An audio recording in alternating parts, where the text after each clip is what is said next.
요서 3장입니다. 요서 3장은 요단강을 건너는 이야기가 나옵니다. 요단강은 볼이 빌 때, 즉 이 사람들이 지금 건너려고 할 때, 그때는 그 강에 물이 넘치더라 그럽니다. 항상 그때는 물이 얼마나 비가 많이 와서 그런지 물이 강둑을 그냥 넘쳐가지고 밖에 흐를 정도로 물이 많았습니다. 그러면은 그곳은 발만 들여놔도 위험하죠. 왜냐면 그게 지대가 말이죠. 저 헐몬산에서부터 사해까지 그게 짧은 거리입니다. 짧은 거리인데 고도 차이가 워낙에 커요. 고도 차이가. 여기에 지금 이 사람들이 지금 건너고자 하는 바로 이곳하고 그 저 밑에 사해 거기는 적어도 한 180m 정도 이런 고도 차가 납니다. 나는 데다가 최소한 그 정도는 납니다. 나는 데다가 이 거리가 짧으니까 이건 완전히 그냥 급류입니다. 산에서 그냥 흘러내려 가지고 가는 급류처럼. 그런 급류는 이 물이 깊지 않아도 금방 사람이 그냥 휩쓸려 버립니다. 또 그 급류기 때문에 그 돌이고 뭐고 이런 게 같이 휩쓸려 내려가기 때문에 발목을 치면 발목이 나가기도 쉽고 그냥 그냥 쓰러지죠. 그래 되지면 아파서라도 쓰러질 수밖에 없는데, 그런데 그게 아니에요. 물이 강둑에 넘칠 정도로 물이 많습니다. 그렇다면은 굉장한 급류가 흘러내려가기 때문에 뭐 사람이 거기 들어가면은 즉각 빠져 죽는 수밖에 없습니다. 그런데 그것도 맨몸으로 건너도 빠져 죽을 건데, 아니 배를 만들어가 건너도 배가 건너가지를 못하는 겁니다. 아니 그 맨몸으로 건너도 그 뭐 빠져 죽기는 마찬가지고. 그런데 그 묵은 언약궤를 메고 제사장들이 그 강으로 들어가라는, 이거는 죽으러 들어가는 말과 마찬가지죠. 제사장들은 이 언약궤를 메고 들어가는 거기 때문에 분명히 하나님은 요소를 통해서 그런 이야기를 합니다. 내일 놀라운 기적이 한 번도 너희가 보지 못한 그 일을 경험하게 될 것이라고. 그리고 제사장들 먼저 그 요단을 건너가게 되면은 참 이 기적을 너희가 보면은 반드시 이스라엘 백성들이 그 약속의 땅에 들어가서 그 강한 부족들을 전부 다 쫓아낼 것을, 하나님께 쫓아내 주실 것을 너희가 이 기적을 보고 믿을 수가 있을 것이라고 그 기적을 보여주시겠다는 겁니다. 그런데 그 조건이 있습니다. 그 조건은 뭐냐면 몸을 성결하게 하라. 그리고 말씀을 따르라. 언약궤가 먼저 앞서가고, 그리고 거리를 한 2000규빗쯤, 한 900m 정도 됩니다. 900m 정도 거리를 두고 뒤따르라는 겁니다. 근데 또 제사장들이 먼저 언약궤를 메고 그 요단강에 들어가라는 겁니다. 그러면은 요단강물이 갈라질 거라. 그 백성들이 건너갈 수 있게 되어진다. 실제 제사장들이 아마 한 번도 그런 경험이 없으니까 제사장들이 시푸른 강물이 그냥 급류 그냥 샥 그러면서 내려가는 그 급류를 봤을 때 얼마나 겁이 나겠습니까? 언약궤를 메고 안 나올 수는 없고 뒤에는 온 민족이 지금 자기들 지켜보고 있습니다. 근데 분명히 하나님께서 요소를 통해서 그 강물이 갈라지고 건널 수 있게 해주신다고 이야기를 했는데, 이걸 누구보다 제사장이 먼저 믿어야죠. 그리고 제사장이 언약궤를 메고 강물에 들어갔는데, 강물에 들어가면은 급류가 내릴 땐 여러분 아시지만 강둑을 싹 깎아버립니다. 그래서 모래 같은 게 쌓여 있는 곳이 없어요. 이 전부 다 섞여 내려갑니다. 저쪽에 그 헐몬산 있죠. 이스라엘 헐몬산에서 내려나는 아주 유명한 폭포가 있어가지고, 그리고 예루살렘에 가면서 그게 한번 가봅시다. 헐몬산은 뭐 저 멀리 높은 데 산이 보이고 여기는 헐몬산 기슭도 아니고 저 뭐 영 딴 데예요. 딴 데인데 저쪽이 저 헐몬산이 때문에 물은 하여튼 이 헐몬산에서 발현된 그 물이라는 겁니다. 그래서 그래 한번 보자 하고 갔더니 계곡이 있는데 사람들이 이제 계곡을 이래 경사 이런 경사 한 30정석 경사로 해가 내려갑니다. 근데 그 경사를 계속 한참 내려가요. 계곡에. 그 내려가는 그 저 밑에 이제 폭포 소리가 들리기 시작합니다. 근데 가만히 폭포도 뭐 그런 폭포도 아니고 뭐 사람 키보다 조금 더 클란가 그래요. 그래서 물이 내리는데 근데 폭포라는 게 그 폭포 소리고 그리고 물은 뭐 맑고 깨끗하게 좋긴 좋습니다. 근데 제가 거기 보고 놀란 거는 뭐냐면 물이 굉장히 급류해요.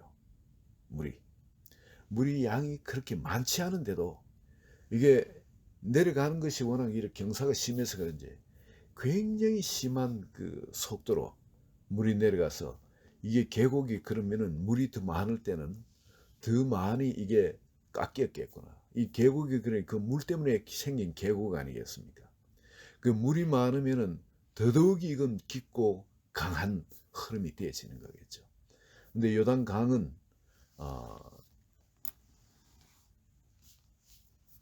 이름이 강이니까 이런 뭐 계곡이나 시내하고는 또 다르겠죠. 아주 폭이 넓고 강하게 그 급류로 그렇게 내려갈 겁니다. 그런데 제사장들이 거기서 발을 죽으면 죽으려 하고 발을 딛고 물속에 들어가니까 물이 기적같이 끊어지기 시작합니다. 그리고 한 걸음 한 걸음 이래 들어간데 워낙 급류겠죠. 이게 깎아지는데 이런데 그리고 어떻게 경사진 곳을 찾아서 내려가서 들어갔을 때 물이 완전히 딱 멈춰 서게 됩니다. 그리고 제사장들은 강물 가운데 서가 있으면서 얼마나 자랑스럽고 뿌듯했겠습니까? 자기가 꼭 물을 막은 것고 그 사람들은 그 사이를 이제 지나가는 겁니다. 다 지나가고 자기는 거기서 자기들은 지키고 있는 겁니다. 또 물을 지키듯이 지키고 있는 다 건너가고 난 다음에 자기들이 또 건너가고 나자 물이 그냥 저 위에서부터 그냥 막 흘러내리기 시작. 아주 급한. 전부 다 돌아서서 사람들이 그 물 구경했겠죠.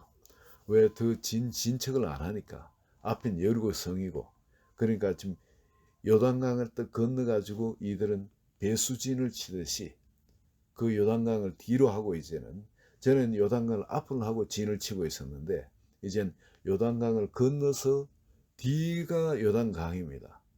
이 배수진을 치고 이제 그 구경할 게 뭐 강물이 워낙 거센 강물이 흐르니까 이 사람들 이 평소에 뭐 구경 못 하던 거 아니겠어요? 강물 구경할 만합니다, 여러분. 홍수 났을 때 여러분 강 구경하면 그 구경할 만해요. 제가 옛날에 낙동강 옆에 살았기 때문에 외관이라고 홍수가 나면 그 물이 그냥 내려가는데 정말 그건 구경할 만해요. 근데 사람들이 전부 다 그 요단 강물을 바라보면서 우리가 이것을 건너왔다. 이걸 절대 건널 수 없는 강이거든요. 근데 약속의 땅에 들어와 있는 겁니다, 지금. 약속의 땅에 들어와 있고, 그리고 이 절대 건널 수 없는 강을 하나님의 그 초자연적인 그 은혜로 이 요단강을 지금 건너와 있는 겁니다. 이 자기들은 이미 죽었던 목숨이에요. 그죠? 끝난 목숨입니다. 이 안에 지금 약속의 땅을 밟고 있는 자기들은 이제 전혀 새로운 존재들이죠. 새로운 존재. 주님께서 이 약속의 땅을 밟을 수 있는 조건으로 앞에 이야기했던 게 너희는 성결히 해라. 하나님께서 내일 놀라운 이적을 베풀어 주시고 또 그리고 그 땅을 차지할 수 있는 것을 알 수 있는 기적을 베풀어 주시겠다는데 이 사람들이 그러면 성결하지 않으면 어떻게 됩니까? 요단강이 안 갈라질 수 있죠. 물에 들어갔다 죽을 수도 있습니다. 지금까지 이스라엘 백성들한테 하나님께서 요구한 건 요 앞에 성결이거든요. 요 앞에 성결을 요구했는데 요단강 앞에서 마지막으로 하나님이 요구하시는 성결입니다. 그렇다면 이거는 정말 철저하게 성결을 유지를 해야 되겠죠. 제사장들은 더더욱 말할 것도 없고 정말 이거는 요단강 앞에 죽느냐 사냐의 그런 성결의 문제였습니다. 그리고 그 두 번째는 뭐냐면 바로 앞을 가지 말고 말씀을 한 900m 정도 뒤따라서 이래 보라는 겁니다. 먼저 말씀이 행하는 것을 보라는 겁니다. 제사장이 메고 요단강을 건너 들어가면은 강물이 갈라지는 거. 그런 걸 보면서 이들은 이제 뒤따라 들어가기 시작하겠죠. 여러분, 하나님이 지금 우리한테 이미 이 일을 이미 행해 놓으셨거든요. 이스라엘 백성도 자기들이 강물을 가는 거 아닙니다. 이 강물을 먼저 언약궤를 맨 제사장이 그 강에 들어가서 강물이 갈라지는 것을 보고, 아, 여기 길이 있구나. 절대 여기는 길이 없었는 거였는데 길이 있는 것을 봤습니다. 이스라엘 백성들이. 그리고 그 길을 따라서 그걸 건너갈 수 있었던 거예요. 그리고 그 길을 건너가면은 그 다음에는 이제는 다른 길은 없습니다. 하나님의 말씀을 따라 사는 길밖에 없어요. 하나님의 말씀을 따라 살면은 하나님께서 요단강을 갈라주셨듯이 앞으로 대적과의 싸움에서도 하나님 초자연의 능력으로 격파시켜 줄 겁니다. 근데 만약에 하나님의 언약을 따르지 않으면은 뒤에 강물이 보이죠. 그 강물이 갈라지는 기적이 없는 겁니다. 이제 그러면 앞에 대적이 얼마나 강한 대적입니까? 자기들은 죽은 목숨. 이 약속의 땅은 말씀을 순종하는 자에게는 젖과 꿀이 흐르는 땅이지만 이제 뒤돌아보면은 요단강이에요. 도망갈 곳도 없어요. 이제. 불순종하는 자는 죽음의 땅입니다. 이 약속의 땅은요. 절대 불순종하는 자에게는 있을 수 없는 땅입니다. 이게. 근데 이것이 여러분 가만히 보면 예수님께서 이미 우리에게 행해 놓으신 거 있죠. 아무도 이런 곳에 요단강을 이 보리 빌 때 이렇게 강물이 이렇게 창일할 때 급류가 되어 이래 내려갈 때 이걸 건널 수 있다고 생각한 사람 아무도 없고 아무도 건넌 사람 없습니다. 절대 건넌 사람, 배를 타고도 절대 건널 수가 없는 강입니다. 그런데 여러분 이런 경우가 예수님이 죽으시고 난 다음에 부활하는 거, 죽었다 부활, 내가 죽었다가 다시 살아날게 이렇게 약속을 하고 살아난 사람이 없지 않습니까? 죽으면 끝인 줄 알아요. 다 죽음을 무서워합니다. 바로 요단강을 그렇게 물이 창일할 때 보리빌 때 그때 이 강을 건넌다는 절대 있을 수 없는 건데 한 번도 그런 일이 있지도 않았고 있을 수도 없는 거고 그 후에도 일어날 수 없는 그런 길인데 근데 그게 길이 있는 거예요. 길이. 제사장이 언약궤를 메고 하나님의 말씀을 따라 거기에 들어가면 그게 생명길이 되어지는 거예요. 길이 생기는 겁니다. 예수님께서 내가 죽은 후에 부활하겠다. 그래 말씀하시고 그 말씀대로 십자가에 그렇게 죽으시고 그 언약을 붙들고 돌아가시니까 죽음으로 끝나는 것이 아니고 그 죽음의 강이 갈라지고 부활의 생명으로 다시 부활하신 겁니다. 이 약속의 땅에 예수님이 건너가서 이쪽 땅에 왔다 갔다 하는 걸 제자들이 보게 된 겁니다. 우린 절대 그 요단강을 건널 수 없다고 생각해요. 죽어야만이 건너는 그런 강이라고 생각합니다. 그런데 예수님께서 거기에 언약궤를 메시고 그 길로 들어가셔서 그걸 갈라놓으시고 그러고 난 다음에 다시 강을 건너와 가지고 약속의 땅을 밟은 상태에서 이 제자들을 만나 주시고 여기 길이 있어. 너희들 이대로 사는 것이 끝이 아니야. 부활의 생명이 있어. 나를 봐. 내가 부활했잖냐. 그러면서 가르쳐 주시는 겁니다. 그러면 어떻게 와야 됩니까? 제자들이 그 요단강을 건너는 비결은 어떤 거겠습니까? 우리가 어떻게 요단강을 건너갈 수 있겠습니까? 주님의 부활을 바라보면서 절대 성결입니다. 절대 성결. 그리고 예수님께서 그 요단강을 건넜던 그 길을 봐야 됩니다. 주님이 언약궤를 메고 그 말씀의 언약궤죠. 바로 말씀을 지고 주님께서 그 길을 들어가실 때 죽음의 그 길을 들어가실 때 날마다 십자가를 지고 내 뒤를 쫓으라 그러죠. 주님이 그 강을 요단강 죽음의 강으로 들어갔는데 요단강이 그를 삼키지 못하고 3일 만에 다시 그를 부활시키는 토해내는 겁니다. 우리 역시 마찬가지입니다.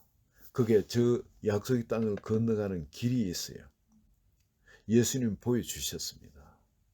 그는 십자가를 지고 십자가를 십자가의 그 부활의 언약이죠. 죽음의 언약이고 곧 부활의 언약입니다. 그걸 지고 주님을 따라서 요단강으로 들어가는 사람, 죽으로 들어가는 사람, 주님을 뒤따라서 죽으로 들어가는 사람은 반드시 부활하게 되어 있습니다. 그게 약속의 땅을 밟는 유일한 길입니다. 할렐루야. 그리고 약속 땅에 딱 들어가고 나면은 이제는 배수진이에요. 뒤돌았으면 죽는 길이에요. 딴 길이 없습니다. 이제 오직 하나님의 말씀이 나의 생명입니다. 주님의 말씀이 우리 속에서 우리와 함께 행하게 될 때, 그때 내가 모세와 함께 있었던 것처럼 내가 너와 함께 있어 네 이름을 창대하게 하리라. 주님이 여기 이런 약속을 하시죠. 7절에 여호와께서 여호수아에게 이르시되 내가 오늘부터 시작하여 너를 온 이스라엘 목전에 크게 하여 내가 네. 모세와 함께 있었던 것 같이 너와 함께 있는 것을 그들이 알게 하리라. 여러분이 이렇게 주님의 뒤를 따라서 요단을 말씀을 붙들고 요단으로 죽음으로 들어가서 그렇게 거기서 주님이 부활시켜서 다시 살아난 백성들, 하나님의 언약으로만 사는 사람들, 뒤에는 배수진을 치고 그렇게 있는 사람, 약속의 땅을 밟고 있는 사람들, 이런 사람들에겐 하나님의 성령께서 그들을 주장하시고 그들을 통해서 하나님이 함께 하고 있는 것을 만인이 알도록 영광을 드러내십니다. 주님께서 참 그 사순절에 이런 우리가 주님의 고난을 묵상하지만 주님이 바로 우리에게 이런 영광을 주시기 위해서 그런 고난을 당하셨거든요. 그냥 이래 주시면은 이게 가치를 우리가 잘 모르니까 주님께서 그런 십자가 고난까지 당하시면서 이것을 우리에게 주시기 위한 주님이 치르신 대가가 얼마나 엄청난 것인가 하는 것, 그걸 잊지 못하도록, 그리고 그걸 가슴 깊이 우리가 받고 살도록 주님께서 그런 고난을 당해 주시고 우리에게 이 놀라운 영광을 건네주신 것, 이 부활 생명을 우리에게 건네주신 것. 오늘 저녁에 한 분 한 분 내가 이미 갖고 있는 이 부활 생명은 주님. 내가 말씀대로 살 때 놀랍게 역사를 합니다. 내가 순종을 할 때 놀랍게 역사합니다. 요단이 갈라지리라고 성결과 그리고 말씀을 저 멀리서 뒤따라하고 그렇게 했을 때 순종하지 않았으면 그 사람은 그걸 못 봅니다. 광야의 이들이 살 겁니다. 너 순종하기 때문에 그걸 본 거예요. 하나님 오늘도 순종하는 백성들에게 이 놀라운 영광을 준비해 놓으시고 항상 우리 삶 가운데 그 요단이 갈라지는 그런 기적, 그걸 준비해 놓으시고 전적인 순종을 요구하고 계십니다. 오늘 내 삶에서 이런 부분이 필요한 부분이 어떤 부분인지 개인적으로 적용하시는 저녁 되면 좋겠습니다. 같이 기도합니다. 하나님 아버지 감사합니다. 주님께서 우리 한 사람 한 사람에게 말할 수 없는 그 놀라운 영광을 준비해 놓으시고 또 그 일이 일어나도록 하나님의 전단 능력까지 다 준비해 놓으시고 전적으로 성령의 음성 듣고 순종하는 아버지 그런 백성을 지금 찾고 계신 줄 믿습니다. 여호와의 눈은 온 땅을 두루 감찰하사 전심으로 자기를 향하는 자에게 능력을 베푸시나니 아버지 그 말씀대로 이 시간은 오직 주님을 앙망하게 하시고 전적으로 이제 주님께서 우리에게 열어놓으신 그 놀라운 축복의 땅, 약속의 땅을 바라보면서 전적인 순종하는 주의 백성들에게 축복하소서. 예수님 이름으로 기도합니다. 아멘. 아멘.